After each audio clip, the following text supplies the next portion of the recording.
Hey everyone, want to make your snaps truly unique? I'm going to show you how to create your own custom stickers on Snapchat so you can add a personal touch to every story. Let's get started.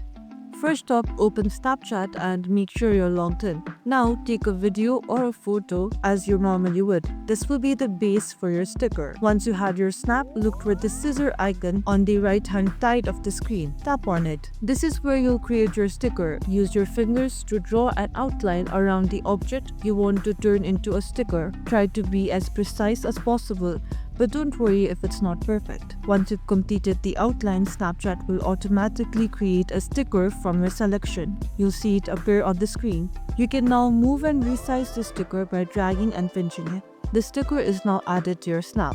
You can continue editing your snap as usual. We can now add the snap with the sticker to your story or send it to a friend. You can also create stickers from photos in your memories.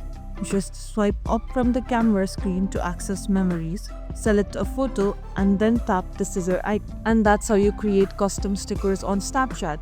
It's a fun and easy way to personalize your snaps. If you found this video helpful, please give it a thumbs up and subscribe for more Snapchat tips and tricks. Thanks for watching.